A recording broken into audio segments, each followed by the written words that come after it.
Hi friends, Karthika దీపంలో ఏం జరగబోతుందో ఈరోజు ఈ వీడియోలో తెలుసుకుందాం. దీపని దత్తత చేసుకొని కూతురుగా చూసుకుంటాను అంటూ కార్తీక్కి మాట ఇచ్చిన సుమిత్ర షాక్లో జోష్న. నిజంగానే సుమిత్ర దీపని దత్తత చేసుకుంటానని కార్తీక్కి మాట ఇచ్చిందా? అసలు ఇదంతా ఎలా జరగబోతుందనేది ఈ వీడియోలో తెలుసుకుందాం. సుమిత్ర అయితే దీపని క్షమించాను అంటూనే దీపకి కండిషన్ అయితే పెడుతుంది. ఇవన్నీ జరగాలంటే నువ్వు కూడా నేను చెప్పినట్టు వినాలి అని అంటూ ఉంటుంది సుమిత్ర. అప్పుడే ఇక దీప అయితే చెప్పండమ్మా, ఏం చేయమంటారో? జీవితాంతం మీ ఇంట్లోనే ఉండి మీకు సేవలు చేయమంటారా?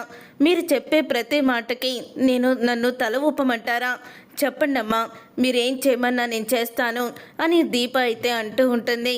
ఏం లేదు దీప, తప్పు చేసిన వాళ్ళు తప్పు ఒప్పుకుంటేనే అది క్షమాపణ అవుతుంది కదా. మరి ఇప్పుడు నువ్వు చేసిన తప్పుని కూడా ఒప్పుకో. ఆ రోజు నువ్వు నా కూతుర్ని చంపాలనుకున్న గన్నుతో నా భర్తని కాల్చావు. నువ్వు ఉద్దేశపూర్వకంగానే నా పసుపు కుంకుమల్ని తీశానని నువ్వు ఒప్పుకోవాలి అని అంటూ ఉంటుంది సుమిత్ర అయితే. అప్పుడే ఇక ఆ మాట విని ఒక్కసారి అందరూ కూడా షాక్ అయిపోతూ ఉంటారు. ఏం దెబ్బ కొట్టావు సుమిత్ర? ఆ రోజు దశరథకి బుల్లెట్ దిగి బ్రతికాడు, కానీ ఇప్పుడు మాత్రం నువ్వు చెప్పిన మాట దీప మనసులో బుల్లెట్ లాగా దూసుకుపోయింది. ఏం ట్విస్ట్ ఇచ్చావు అని పారిజాతం అనుకుంటూ ఉంటుంది. ఆ తర్వాత జోష్న కూడా సూపర్ మమ్మీ, అదిరిపోయే ట్విస్ట్ ఇచ్చావు అని అంటూ ఉంటుంది జోష్న కూడా. అప్పుడు ఇక కార్తీక్ అయితే అసలు నువ్వు దీపని క్షమించడానికి, దీప నేరాన్ని ఒప్పుకోవడానికి సంబంధమేముద్దా? అసలు ఇదంతా ఎలా జరుగుతుందనుకుంటున్నావు? దీప దీనికి ఎలా ఒప్పుకుంటుందనుకొని నువ్వు ఇలాంటి షరతులు పెట్టావు అని కార్తీక్ అయితే సుమిత్రని నిలదీస్తూ ఉంటాడు. అప్పుడే ఇక దీప అయితే అంటూ ఉంటుంది, నేను దీనికి ఒప్పుకుంటున్నాను అని అనగానే ఇక ప్రతి ఒక్కరూ కూడా షాక్ అయిపోతూ ఉంటారు. అంటే నువ్వు ఉద్దేశపూర్వకంగానే జోష్నాని చంపబోయి మా మామయ్యని షూట్ చేసినట్టు మరి ఒప్పుకుంటున్నావా? ఇలాగే ఒప్పుకొని తర్వాత కోర్టులో కూడా ఒప్పుకొని జైలుకి వెళ్తావా? అసలు మా అత్త ఏ ఉద్దేశపూర్వకంగా ఇదంతా చేసిందో నీకు అర్థమవుతుందా? మా అత్త నా ముందు మంచిదానిలాగా మారిపోయినట్టు నటించింది అని అంటూ ఉంటాడు కార్తీక్ అయితే. నేను నటించడం ఏంట్రా? నా మనసులో మాట నేను చెప్పాను. రెండు కుటుంబాలు కలవాలని నువ్వే అన్నావు కదా. మరి అన్నప్పుడు నా ఉద్దేశం కూడా నేను చెప్తానని చెప్పావు కదా, అప్పుడే చెప్పాను అని అంటూ ఉంటుంది సుమిత్ర అయితే. శభాష్ మమ్మీ, నువ్వు మామూలుగా ట్విస్ట్ ఇవ్వలేదు, ఆ దీపకి మామూలుగా అదరలేదు. ఇప్పుడు దీప నేరాన్ని ఒప్పుకొనుంటే, తను నేరం చేసినట్టు ఒప్పుకుంటే ఇప్పుడు ఇదే సాక్ష్యాన్ని తీసుకువెళ్ళి కోర్టులో చూపించి అప్పుడు నేను దీనికి శిక్ష పడేలా చేస్తాను అని జోష్న అయితే మనసులో అనుకుంటూ ఉంటుంది. అప్పుడు ఇక దీప అయితే నేను ఒప్పుకుంటున్నాను అని అనేసరికి కార్తీక్ అయితే నీకేమన్నా పిచ్చి పట్టిందా? నువ్వు నేరం ఒప్పుకుంటున్నానని నువ్వు ఇంతమంది ముందు చెప్తే ఇదే కోర్టులో తీసుకువెళ్ళి సాక్ష్యంగా మా అత్త చూపిస్తుంది, నీకు శిక్ష పడేలా చేస్తుంది. అదే ఈ తల్లి కూతుళ్ళు కలిసి వేసిన ప్లాన్ అయి ఉంటుంది అని అంటూ ఉంటుంది కాంచన అయితే. అప్పుడే ఇంకా సుమిత్ర అయితే వదిన అని అనగానే వదిన్నే మాట్లాడుతున్నాను, ఇంటికి రండి భోజనాలు చేద్దురు గాని అని చెప్పి గుండెల్లో గుణపాలు కూర్చావు కదా సుమిత్ర అని అంటూ పేరు పెట్టి సుమిత్రని పిలుస్తుంది కాంచన. అప్పుడే ఇక సుమిత్ర ఒక్కసారే షాక్ అయిపోతూ ఉంటుంది. అత్తయ్య మీరు ఆగండి అని అనగానే ఇంకా ఏంటి ఆగేది? ఏంటి నాన్న ఇదంతా? ఇదేనా మీ సంస్కారం? ఏమైపోయింది మీ సంస్కారం? అసలు ఈ సుమిత్ర మా వదిన కాదు. మా వదిన ఇప్పుడు సుమిత్రలో లేదు. సుమిత్ర వేరు, మా వదిన వేరు. మా వదిన ప్రేమ ఆప్యాయతలకి అనురాగాలకి ఎప్పుడూ కూడా మమ్మల్ని ఎంతో బాగా చూసుకునేది. ఎప్పుడు కూడా ఒకరిని ద్వేషించి బాధ పెట్టే మాటలు మాట్లాడేది కాదు. ఇప్పుడు ప్రతి పనిలోనూ ప్రతి మాటలోనూ వదిన ద్వేషమే కనపడుతుంది, స్వార్థమే కనపడుతుంది.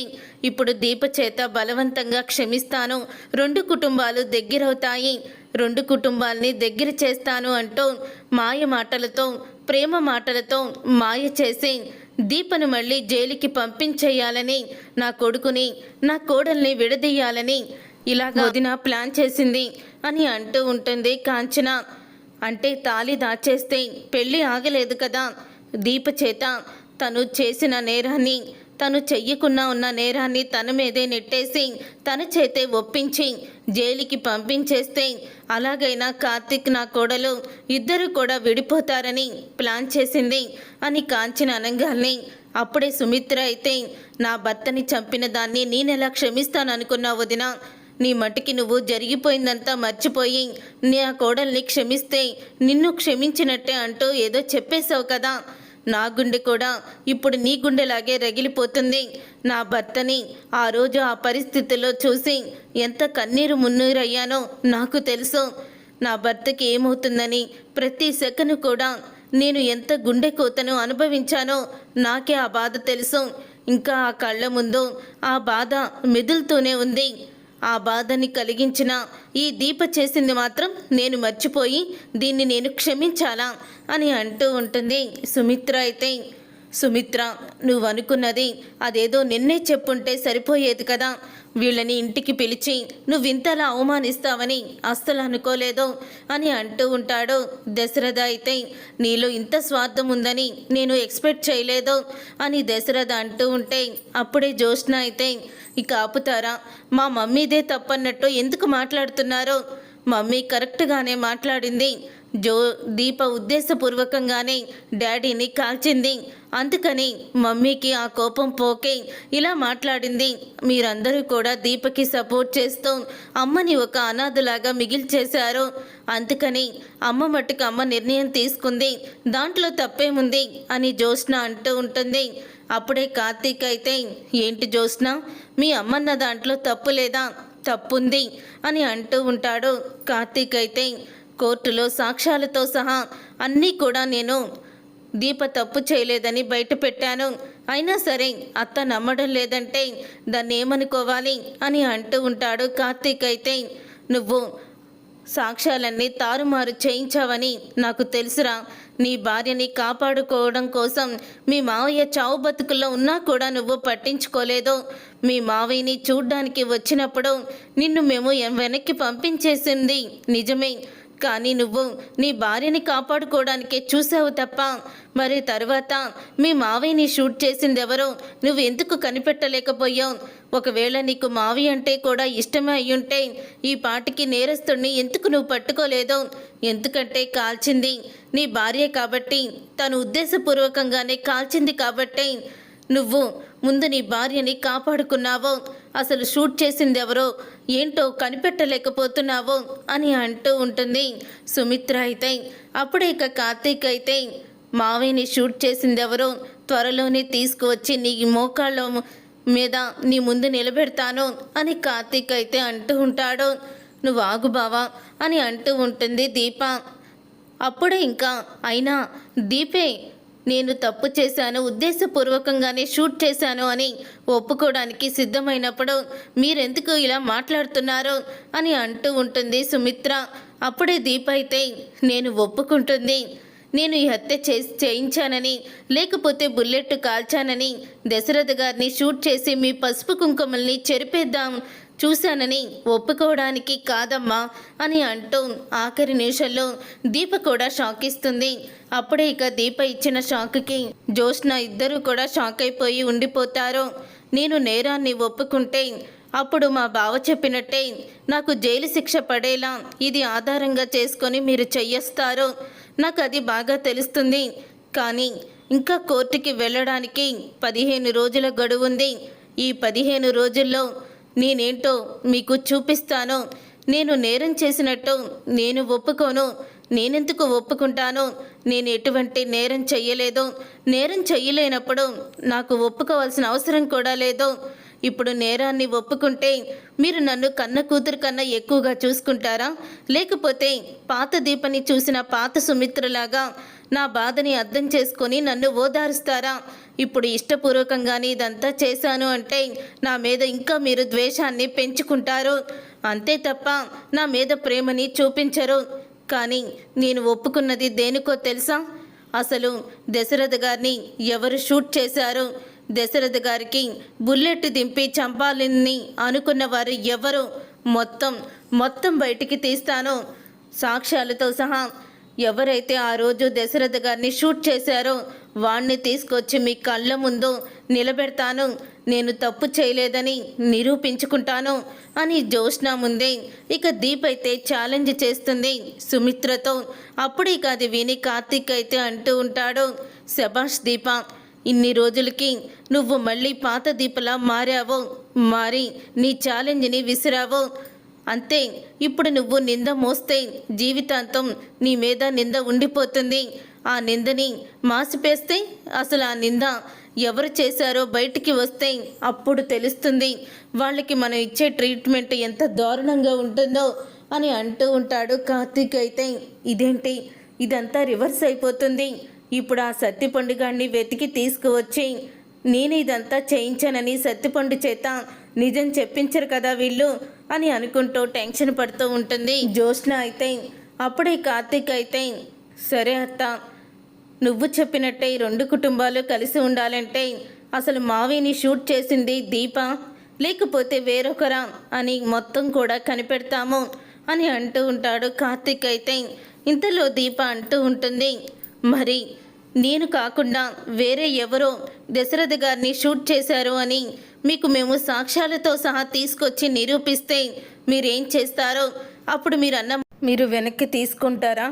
నేను నేరం చెయ్యలేదో, దశరథ గారిని షూట్ చేసింది వేరెవరో అని నేను నిరూపిస్తే అప్పుడు మీరేం చేస్తారో అని దీప అయితే సుమిత్రకి సవాల్ విసురుతుంది. అప్పుడు ఇక సుమిత్ర అయితే ఆలోచనలో పడుతుంది. నువ్వు దీపని తప్పు చేశానని, నన్ను షూట్ చేసిందని ఒప్పుకోమని చెప్పావు, కానీ దీప మాత్రం షూట్ చేసింది ఎవరో కనిపెట్టి నీ ముందుకి తీసుకొస్తానని చెప్తుంది. మరి ఇప్పుడు ఒకవేళ తను షూట్ చేయలేదు, వేరే ఎవరో షూట్ చేశారని తను నీ ముందు సాక్ష్యాలతో సహా నిరూపిస్తే నువ్వేం చేస్తావో చెప్పు, దీప అడిగిన దానికి సమాధానం చెప్పు అని అడుగుతూ ఉంటాడు దశరథ అయితే. అప్పుడే ఇక కార్తీక్ అయితే, చెప్పత్తా, దీపని క్షమించాలంటే తను చేసిన నేరం ఒప్పుకోవాలి అన్నావు. తను అడిగినట్టే నేరం ఒప్పుకుంటే జీవితాంతం నీ భర్తని చంపాలనుకున్న హంతకురాలుగానే తనని చూస్తావు తప్ప నువ్వేమీ తనని కూతురులాగా ఏమీ చూడవు కదా అని అంటూ ఉంటాడు కార్తీక్ అయితే. అప్పుడే ఇక జ్యోత్స్న అంటూ ఉంటుంది, డాడీని షూట్ చేసింది దీపే, ఇంకెవరు కాదు అని అంటూ ఉంటుంది జ్యోత్స్న. అప్పుడే సరే జ్యోత్స్న, నీ విషయానికి వద్దాము. ముందు రివాల్వర్ తీసుకొచ్చింది ఎవరు? ఆ రివాల్వర్ ఎవరిది తాత? ఆ రివాల్వర్ నీదే కదా అని అడుగుతూ ఉంటాడు కార్తీక్ అయితే. నాదే అని అంటూ ఉంటాడు శివనారాయణ. అప్పుడే జ్యోత్స్న అయితే అలా షాక్ అయిపోతూ ఉంటుంది. ముందు రివాల్వర్ తీసుకొచ్చింది ఎవరు అని అడుగుతూ ఉంటాడు కార్తీక్. అప్పుడే జ్యోత్స్న, నేనే తీసుకొచ్చాను. ఎందుకు తీసుకొచ్చావు అని అడుగుతూ ఉంటాడు. దీప నన్ను చంపాలని వచ్చింది, తనేం చేస్తుందో అని నన్ను నేను రక్షించుకోవడానికి ప్రాణభయంతో తీసుకువచ్చాను అని అంటూ ఉంటుంది జ్యోత్స్న. అంటే నీవే ప్రాణాలా? మరి నువ్వు తనని షూట్ చేయాలని అనుకున్నావో, తనను తాను రక్షించుకోవడానికి నిన్ను షూట్ చేయబోయిందని నువ్వెందుకు అనుకోవడం లేదు, అత్తెందుకు అనుకోవడం లేదు అని అంటూ ఉంటాడు కార్తీక్ అయితే. రివాల్వర్ నువ్వు తీసుకొచ్చావు కాబట్టి నువ్వు తనని చంపాలనుకుంటున్నావని తను నీ చేతిలో నుంచి రివాల్వర్ తీసుకుంది. తను నీ చేతిలో నుంచి రివాల్వర్ తీసుకొని నిన్ను షూట్ చేయాలనుకుంది. అప్పుడు మావయ్య అడ్డొచ్చారు, అలాగని మావయ్యని షూట్ చేయాలని దీప అనుకోలేదు. దీప అలా ట్రిగర్ మీద చెయ్యి పెట్టంగానే వేరే చోట నుంచి ఆ బుల్లెట్ వచ్చి మావయ్యకి తగిలింది. నువ్వు తీసుకువచ్చిన గన్నులో ఉన్న బుల్లెట్ అలాగే దశరథ్ గారి శరీరంలో ఉన్న బుల్లెట్ ఒకటి కాదు అని కోర్టు తీర్పిచ్చింది. నీ దగ్గర రివాల్వర్లో ఉన్న బుల్లెట్ ఏమైందని పోలీసులు నీ కోసం ఎంక్వైరీ కూడా వచ్చారు. అత్త అలాంటివేమీ పట్టించుకోవడం లేదు. కేవలం దీపే షూట్ చేసింది, దీపే మావయ్యని చంపాలనుకుంది, అదొక్కటే గుర్తుపెట్టుకుంది. చూడత్తా, నా భార్యకి అండగా నేనున్నాను. తను ఛాలెంజ్ చేసిన ప్రకారమే మావయ్యని షూట్ చేసింది ఎవరో కనిపెట్టి నీ దగ్గరికి తీసుకువచ్చి మోకాళ్ళ మీద నిలబెడతాను. మరి నువ్వు దానికి ఏం చేస్తావో? దీప ఏ తప్పు చెయ్యలేదు అని తెలుసుకున్నాక మరి నువ్వు దీప ముందు ఏ విధంగా తలెత్తుకొని నిలబడగలవో? నువ్వు దీపకి క్షమాపణ చెప్పే విధానం ఎలా ఉంటుంది అని అడుగుతూ ఉంటాడు కార్తీక్. అయితే అప్పుడే ఇంకా సుమిత్ర అయితే ఆలోచనలో పడుతుంది. సరేరా, మీకు నేను 2 వారాలు టైం ఇస్తున్నాను. ఈ 2 వారాల టైంలో నీ భార్య నా భర్తని షూట్ చేయలేదని, వేరే ఎవరో షూట్ చేశారని వాళ్ళని తీసుకువచ్చి సాక్ష్యాలతో సహా నా ముందు పెట్టు. అప్పుడు సాక్ష్యాలు అన్నీ చూసి నిజమో కాదో తెలిసాక అప్పుడు నేను దీపని క్షమిస్తాను. దీపని క్షమించడమే కాదు, దీపని నా కన్న కూతురులాగా నేను ఒప్పుకుంటాను. దీపని దత్తత చేసుకుంటాను. జ్యోత్స్నతో పాటు దీప కూడా ఇంటి వారసురాలవుతుంది అని సుమిత్ర అయితే ఊహించని నిర్ణయం తీసుకుంటుంది. అప్పుడే కాదు విని ఒక్కసారి షాక్ అయిపోతూ ఉంటుంది జ్యోత్స్న. మమ్మీ, నాతో పాటు అది ఇంటి వారసురాలేంటి అని అంటూ ఉంటుంది జ్యోత్స్న. అదేంటి మరదలా, ఉన్నట్టుండి అలా షాక్ అయిపోయావు? 2 వారాలు టైంలో ఈలోపు అసలు మావిని షూట్ చేసింది ఎవరో సాక్ష్యాలతో సహా బయట పెడతాను. అప్పుడు దీపే మిగులుతుందో లేకపోతే ఎవరు మిగులుతారో చూద్దాము అని కార్తీక్ అయితే జ్యోత్స్న వంక కోపంగా చూస్తూ ఉంటాడు. అప్పుడే ఇక జ్యోత్స్న వంక కార్తీక్ అలా చూడంగానే ఇక జ్యోత్స్న అయితే ఇదేంటి తిరిగి తిరిగి ఇప్పుడు నా మెడకి చుట్టుకుంది, ఇప్పుడు నేనేం చెయ్యాలి అని ఆలోచిస్తూ ఇక తడబడిపోతూ ఉంటుంది జ్యోత్స్న. అయితే ఇదేంటి వాళ్ళు నేరస్తుడిని తీసుకొస్తానని చెప్తుంటే ఇది డీలా పడిపోతుంది, కొంపదీసి దశరథని షూట్ చేయించింది ఇదేనా ఏంటి అని అనుకుంటూ పారిజాతం కూడా జ్యోత్స్న వంక చూస్తూ ఉంటుంది. చూసారుగా ఫ్రెండ్స్, రాబోయే కథలో ఖచ్చితంగా ఇలాగే జరగబోతుంది.